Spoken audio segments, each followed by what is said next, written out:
예, 돈이 되는 뉴스 바로 시작합니다. 하이투자증권 스마트 PB센터 이권희 부장 함께합니다. 부장님 안녕하세요. 네, 안녕하세요. 자, 시장 일단 지금 낙폭을 확대하고 있는데 시장부터 한 줄 코멘트 듣고 삼성전자 보겠습니다. 네, 시장 코멘트. 예, 오늘 좀 조정을 강하게 받고 있죠. 예, 어제는 코스닥이 크게 밀리더니 오늘은 코스피가 좀 더 밀리고. 그렇죠. 예, 일단 2,600선을 무난하게 2,650까지 찍었다가 걸리는 선에 걸렸습니다. 지금 보면. 지금 라인이에요? 예, 걸리는 선에 걸렸다가 주봉 한번 펴보시면 예전에 그쪽에서 굉장히 공방이 심했던 자리라 매물이 좀 많은 자리다라고 보시면 되고, 그러면 그걸 뚫기 위해서는 사실은 조금 더 강력한 힘이 필요한데 아직은 좀 힘을 좀 축적하는 시기다라고 보고 있고요. 그러면 어디까지 조정이 나올 수 있냐? 그럼 2,500을 살짝 깰 수도 있다라고 정도로 보시면 될 것 같고, 그러면 그 정도에서 돌리지 못하면 추세 하락이 나올 수 있고, 그 정도에서 돌려주면 사실은 건전한 조정을 받고 다시 올라가는 힘을 좀 비축하는 시기다라고 볼 수 있는데, 또 이제 차트라는 게 항상 지나고 봐야 아는 거니까. 그럼 지금 당장은 외국인들이 그러면 얼마나 파냐 이런 것들 이제 보실 필요가 있는데 생각보다 그렇게 많이 팔지는 않습니다. 어제 코스닥을 좀 많이 팔았죠. 코스닥은 근데 원래 그 정도를 팔았다 샀다를 잘 하기 때문에. 기관이요? 네, 뭐 기관도 그렇고 외국인도 그렇습니다. 근데 이제 코스피 같은 경우는 뭐 생각보다 추세 하락이 나올 정도의 대량 매도는 아직 안 나왔다. 물론 선물로 이제 좀 장난을 치고 있는 상황이긴 한 것 같고요. 지수를 좀 선물 매도가 강해요. 그렇죠. 선물로 이제 지수를 어떻게 보면 붙잡아 놓으려고 하는 그런 모습들이 보이고 있고, 내부적으로는 지금 새마을금고라든지 뭐 GS건설 관련돼서 PF 부실이 우려가 되면서 그러면 새마을금고가 자산을 매각해야 되지 않냐라는 얘기가 나왔고, 그러면 새마을금고도 주식 자산을 갖고 있죠. 뭐 펀드로 갖고 있든 뭐 아니면 주식으로 갖고 있어도 대부분 대형주로 갖고 있을 겁니다. 이제 그러면 채권은 실제로 이틀 동안 한 1조 6천억 원 팔았다고. 그렇죠. 그럴 수밖에 없죠. 일단 현금을 확보해야 되니까. 근데 이제 지금 당장 이제 뭐 정부에서 이제 뭐 여러 가지 이제 방안을 내놓고 있기 때문에 예전에 뭐 미국의 SVB 실리콘밸리 뱅크 관련된 그 이슈보다는 조금 이제 금방 사그라들 걸로 보이고요. 그러면 이제 PF 관련돼서 여전히 문제는 계속 안고 가고 있는 상황입니다. 지금 현재. PF 진행형이죠. 진행형인데 여기서 미국이 금리를 한 번 더 올리면 우리도 올려야 되지 않냐 이렇게 되면 지금 이미 시장 금리는 요동을 치고 있습니다. 그래서 같이 올라가고 있고 미국 10년 만기 국채 금리가 4%를 돌파했습니다. 그러면 이게 시중 금리가 올라가고 있다라는 건데, 그럼 채권은 원래 가격이랑 금리가 반대로 움직이는데. 그럼 가격이 떨어지고 있다는 건데 결국에는 채권을 미국 국채를 파는 사람들이 많아졌다는 겁니다. 이게 왜 그러냐면 금리가 올라가는 기조면 채권은 수익이 안 나기 때문에 얼른 파는 거죠. 근데 이제 이런 부분들이 어느 선에서 진정이 될 것이냐 이제라는 부분이고, 7월에 이제 금리 인상 부분이 거의 이제 확실시 되다 보니까 그런 부분들 때문에 삼성전자 오늘 실적 때문에 빠진다기보다는 저는 이런 외부적인 요인들, 매크로의 요인들, 그 다음에 미국발 요인도 있고, 또 내부적으로는 새마을금고가 팔기 전에 내가 먼저 팔아야지. 뭐 이런 부분도 있겠죠. 최근에 좀 올라왔기 때문에. 그래서 약간 비중 조절하는 의미에서 삼성전자가 좀 빠지고 있다. 오늘 실적 발표 보면 매출은 좀 줄었지만 영업이익은 생각보다 잘 나왔습니다. 자연스럽게 화면을 잡아주시면 이 얘기로 넘어갑니다. 그럼에도 불구하고 지금 주가가 이렇게 빠지냐라고 얘기를 하실 수 있는데, 그러니까 이제 이게 단순히 삼성전자는 본인의 모멘텀 가지고만 움직이는 게 아니라 시장 전체, 한국 시장 전체에 대해서 이제 반응을 하기 때문에 그런 부분에서 오늘은 약간 수급적으로 밀리고 있는 거다라고 생각하시면 되고, 저는 이 조정은 짧게 끝날 가능성이 높겠다라고 생각하고 있습니다. 삼성전자의 조정인가요? 전체 시장의 조정이 짧게 끝난다는 전체 시장도 마찬가지고 삼성전자도 마찬가지일 것 같습니다. 지금은 어차피 좋습니다. 반도체가 끌고 가는 시장이기 때문에 그러니까 제가 전에도 말씀드린 것처럼 2,800, 뭐 2,900 가려면 결국엔 삼성전자, 하이닉스가 뒷받침을 안 해주면 갈 수가 없습니다. 형님이 붙잡아줘야 아우들이 움직일 수 있는데, 그런 관점에서 일단은 짧은 조정 거치고 다시 상승을 할 것이다. 전체적으로 시장에 대해서. 그러면 지금 눌리고 있는 쪽에서 이제 기회를 우리는 찾아야 되는데, 그 전에요. 그 상승에 대한 근거는 뭔가요? 지금 아직 PF 우려감이 제대로 시장에 반영이 안 됐다는 부분도 일각에서 좀 제시가 되고 있어서요.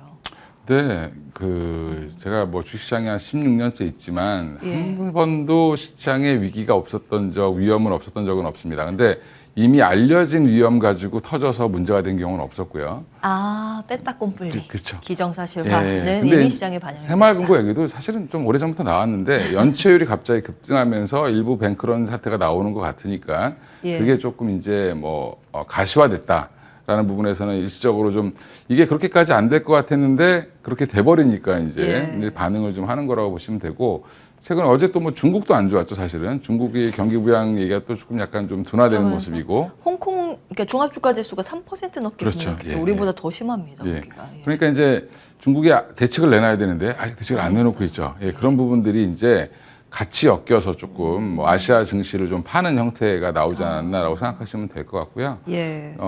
지금 뭐 저는 이게 근거는 뭐냐면 결국에는 실적이죠. 그러니까 결국에 삼성전자가 지금 뭐 최악의 실적이다라고 얘기했지만 최악을 딛고 일어설 걸 감안해서 이미 주가는 올랐던 거고. 그러니까 미래를 보고 가다가 현실을 보고 이렇게 될 수도 있는 겁니다. 항상 주식이라는 게 심리적인 요인을 작용을 하기 때문에 그럼 개인들도 덩달아 팔면 사실은 같이 더 빠지겠죠. 근데 이런 부분들은 어차피 미래를 보고 가고 있었기 때문에 하반기에 좋아진다라고 하면 사실은 뭐 지금 주가는 오히려 조정을 받고 다시 가야 되겠죠. 그렇게 보시면 되고 어제도 그 안 좋은 장에도 결국에는 현대차가 자리를 지켜줬습니다. 그러니까 현대차라든지 뭐 자동차 부품주들이 뭐 52주 신고가가 나오기도 하고 화신이나 성화이텍 같은 종목 굉장히 많이 올랐죠. 급등했어요. SL도 4만 원을 돌파했었고요. 그러면 이런 부분들은 제가 한번 전에 말씀드린 것처럼 3대 축이 있죠. 결국에는 그 2차 전지. 반도체, 배터리, 자동차. 이 부분을 갖고 계셨으면 어제 자동차 때문에 다른 게 좀 빠졌어도 계좌는 그렇게 다치지 않으셨을 겁니다. 그런 부분 때문에 포트폴리오를 짜는 거죠, 사실은. 시장의 중심축 3개. 결국에 이제 그런 것들을 시장은 아직 그러면 만약에 어제 시장이 무너지는 시장이었으면 자동차도 같이 무너졌어야 됩니다. 아, 그렇겠군요. 그 반도체, 배터리, 자동차 이 세 축은 무조건 다 어느 정도 비중을 분포해서 가지고 가야 된다라는 코멘트를 수개월째 이어가고 계시고 지수가 흔들리고 우리나라가 만약에 안 좋아서 모든 자산이 빠지는 쪽으로 간다 그러면 이 세 축이 무너졌어야 그렇죠. 다 하는데 무너져야죠. 하나라도 버티는 것은 시장 전체 미관으로 볼 필요는 없다라는. 알겠습니다. 삼성전자 보겠습니다. 이거 어떻게 보셨어요? 매출액은 60조 원, 이익은 6천억 원. 세부 그 사업부별은 한 달 뒤에 발표를 할 텐데 잠정 실적이기 때문에 이 대체적인 수치만 공개를 합니다. 물론 이 작년보다 95% 급감을 했지만 예상했던 게 앞에 익자리였거든요. 그보다 훨씬 잘 나왔습니다. 잘 나왔는데 서프라이즈라고 하기엔 조금 민망하긴 하지만 그래도 점차적으로 그 적자에 대한 우려 폭이 줄어들고 있는 것만 사실이거든요. 이건 어떻게 해석을 하시는지. 삼성전자 지금 주가 조정을 받으면서 7만 원 이탈됐는데 일단 지지를 받아야 되는 하단 가격은 얼마로 보시는지 궁금합니다. 7만 원 이탈하고 나면 또 이제 이제 매수세 들어올 걸로 보고 있고요. 지금 6만 9천 원대 정도까지 뭐 8천 원까지도 밀릴 수 있겠지만 6만 한 7, 8천 원 정도면은 바닥 잡고 돌리지 않겠나 생각하고 있고 지금 이제 반도체 이슈는 이제 보면 반도체 쪽이 여전히 적자였을 텐데 그러면 이제 가장 큰 거는 지금은 뭐 희망을 보고 가고 있었죠. HBM이라든지 뭐 그다음에 DDR5라든지 앞으로의 뭐 PC 수요도 좀 회복되고 있고 여러 가지 전방 산업이 조금 돌아서고 있어서 이제 기대감은 좀 있지만 두 가지 문제가 있습니다. 큰 경기 침체 이슈가 하나 있고 또 하나가 미중 갈등의 격화. 그래서 지금 결국에는 중국과 미국이 갈등을 이제 해결을 하거나 아니면 뭐 약간 지리멸렬하게 서로 잼만 날리면서 큰 뭐 그게 없을 때 공격이 없을 때는 사실 반도체가 괜찮을 수 있습니다. 근데 우리나라가 반도체 매출 비중이 중국이 워낙 많이 차지하고 있기 때문에 사실은 당장의 실적을 끌어올리려면 중국 매출 비중이 올라가야 됩니다. 중국 매출이 살아나야 되고 이런 부분들이 지금 저는 조금 더 주목을 해보셔야 될 부분이고 이번에 이제 옐런 재무장관이 갔으니까 뭐 결과가 나오겠죠. 나오면 그걸 가지고 또 시장이 어떻게 해석하느냐에 따라서 좀 달라지는 모습을 좀 보이지 않겠나 생각을 하고 있고 그러면 지금 삼성전자를 장밋빛만 보다가 지금은 또 이제 빠질 때는 항상 또 부정적인 게 더 보입니다. 이렇게. 그렇죠. 그러면 올라갈 때는 부정적인 거, 아이 뭐 그거 별거 아니야 이렇게 생각하시다가 조금 빠지기 시작하면 부정적인 게 더 돋보이는 그렇죠. 게 주식 시장이기 때문에 지금은 사실은 이게 뭐 미중 갈등이 어제 오늘 일이 아니고 반도체 그렇죠. 관련돼서도 지금 계속 지금 뭐 얘기가 나왔었던 거기 때문에 이 부분은 더 나빠질 가능성 제가 볼 때는 별로 없다라고 보고 있습니다. 그래서 지금 저는 뭐 오히려 기회가 되지 않겠나. 기회. 직구로 날리겠습니다. 예. 삼성전자 사시겠습니까? 하이닉스 사시겠습니까? 단기적으로는 하이닉스를 사시는 게 더 맞고요. 예. 단기라 그러면 어느 정도 기간인가요? 뭐 한 두세 달? 예. 두세 달? 예. 두세 달이 단기예요? 오, 예. 그리고요. 한 1년 보시면 삼성전자 사시는 게 낫겠죠. 한 1년 본다 그러면 삼성전자 얼마 정도의 매수를 하시겠습니까? 개인적으로요, 이거는. 아, 사게 된다면 예. 뭐 지금 한 6만 원대면 충분히 뭐 저는 매수를 해봐도 된다. 앞에 육자 오면은 예. 매집하는 구간이라고 보셨습니다. 빠질 때마다 모으셔도 되니까. 둘 다 좋다는 말씀이시네요. 알겠습니다. 그 나머지 뭐 한미반도체 등이 오늘 조금 강하죠. 예. 그 한미반도체는 꾸준히 봐야 된다고 말씀을 주셨고 삼성전자, 하이닉스 외에 나머지 종목 가운데 오늘 볼만한 종목이 무엇인지 한번 체크를 해주신다면. 예, 그동안 많은 종목 주셔가지고 수익 내기는 했지만 한미반도체 여전히 보셔야 되고요. 예. 그리고 이제 코아시아가 이제 디자인 하우스 관련돼서 좀 주목을 받았는데 주가는 생각보다 부진합니다. 예. 근데 다시 한번 삼성이 치고 나가려면 결국엔 협력업체들 계속 강조할 거고. 그럼 코아시아도 요즘에 좀 좋게 보고 있고요. 코아시아. 예, 그 외에도 보면 장비주 중에 지금 한미반도체를 그 외에 이제 작은 종목들이 있었는데 오로스 테크놀로지나 뭐 레이어스 이런 종목들은 급락을 했죠. 급락했어요. 예. 왜 그러냐면 당장 매출이 나올 이력이 별로 없기 때문에 그렇고 오히려 그 AI 쪽. 오히려 이제 프로텍 같은 종목이 조금 더 안정적으로 투자할 수 있는 종목이라고 좀 보고 있습니다. 예. 오로스 테크놀로지 레이저 셀은 사실 AI 키워드라서 그 변동폭이 AI 뜬다 그러면 급등했다가 차익 매물 출회되면 또 급락했다가 이런 속성을 가지고 있기 때문에 좀 편안하게 볼 수 있는 프로텍을 말씀을 주셨습니다. 반도체 여기에서 정리하고요. 다음 보겠습니다. 자, 롯데 에너지 머티리얼즈 주가가 많이 빠졌었네요. 네. 그리고 이 고개를 드는 모습입니다. 동박 쪽이죠.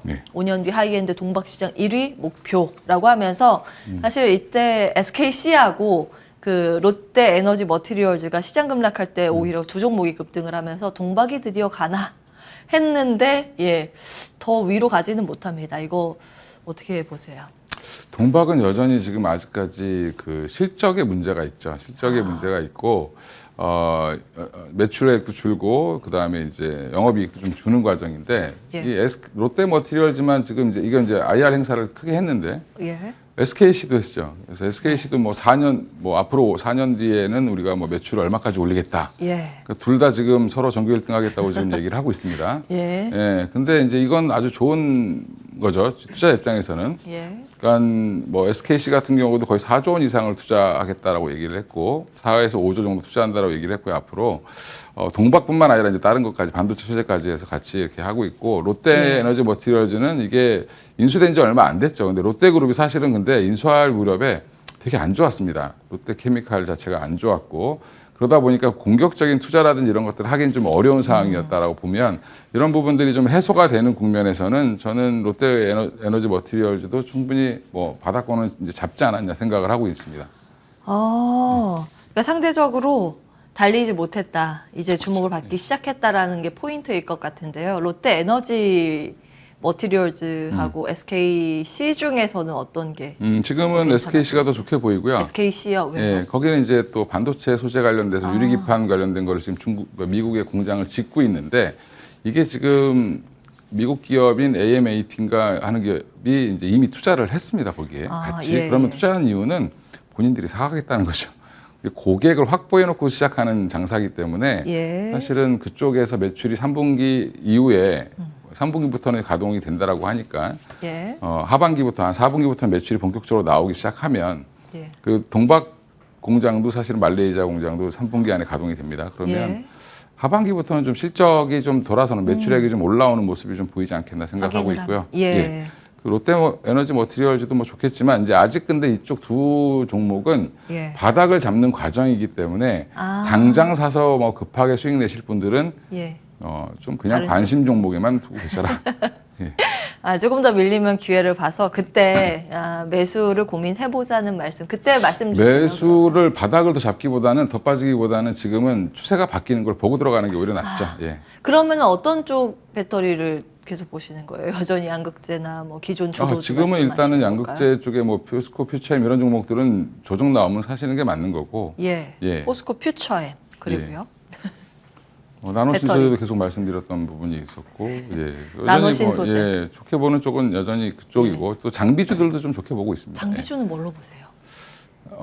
요즘에는 이제 하나기술은 좀 급등을 했고요. 최근에 수주가 나와서. 수주 받으면서 예. 2주 전인가요? 예. 뭐 그 외에 이제 전에 말씀드렸던 종목들도 있는데 전반적으로 다 보실 필요가 있고요. A-프로라는 종목도 요즘에 좀 움직임이 있습니다. 그래서 예. A-프로 장비 쪽. 이제 많은 분들 궁금해하시는 건 에코프로. 예. 에코프로 어디까지 갈까요? 그거는 예, 제 능력 바뀐 것 같고요. 예, 지금 뭐 쇼커버링도 나오고 여러 가지 이제 이슈도 있고 에코프로 그룹 자체가 이슈가 되게 많습니다. 지금 하고 있는 것들도 많고 그다음에 그 자회사 상장 이슈도 있고 에코프로 입장에서는 여러 가지가 이슈가 많기 때문에 충분히 주가는 더 갈 수도 있고 근데 또 조정이 나와도 세게 나올 수도 있다. 예, 공매도 쇼커버링 했지만 공매도 치는 쪽에서는 또 한 번 덤빌 수도 있죠. 예. 매매 공방이 거센데 앞으로도 거셀 가능성. 거셀 가능성이 높습니다. 예. 신의 영역이죠. 예. 급등을 할 수도 있고 오히려 하락으로 떨어질 수도 있고. 그러니까 사실은 에코프로가 좋아지려면 좀 건전하게 올라가는 게 좋습니다. 조정도 받고 좀 올라가고 이게 약간 좀 이제 코스닥에서 좀 이제 시총이 높아졌기 때문에 조금은 좀 무겁게 움직이는 게 오히려 지금은 차트는 에코프로 BM이 더 예쁘게 움직이죠. 그럼 개인적으로 이거는 뭐 개인적인 말씀이니까 투자의 권고가 아니라 개인적으로 에코프로 BM 오늘 자리에서 사시겠습니까? 저는 아직은 못 살 것 같습니다. 언제 정도에? 조금 더 눌리면. 눌리면 뭐 산다 그러면 에코프로 BM을 사고 싶고 저는 이제 뭐 2분기 실적 발표하고 나면 아마 그때 조금 그때 판단하셔도 늦지 않지 않겠나 생각하고 있습니다. 그 에코프로 한 가지만 더요. 그 MSCI 8월 편입 가능성이 유력시 되고 있는 게 에코프로던데 그러면 수급 더 오는 거 아닌가요? 보통 그런 이미 다 그거는 다 감안해서 반영이 되지 않았을까 생각하고 있습니다. 왜 LG 에너지 솔루션은 실적 발표가 이제 얼마 안 남았죠. 빠질 때마다 모으시는 건 맞는데 지금은 상대적으로 SDI가 조금 더 싸 보여서 SDI를 보시면 셀 기업 중에서 삼성 SDI가 가격적인 매력이 있다라는 부분. 그러니까 사실은 배터리는 수급의 영역으로 지금 넘어간 상황이기 때문에 가격에 대해서 정확히 이제 맞추기가 힘든 부분이 있습니다. 그렇지만 성장 여력에는 늘 긍정적으로 평가를 주신 만큼 저희도 눈여겨 보면서 살만한 종목이 포착이 되면 그때 실시간으로 다시 한번 점검을 받도록 하겠습니다. 하이투자증권 스마트 PB센터 이건희 부장과 함께했습니다. 말씀 고맙습니다.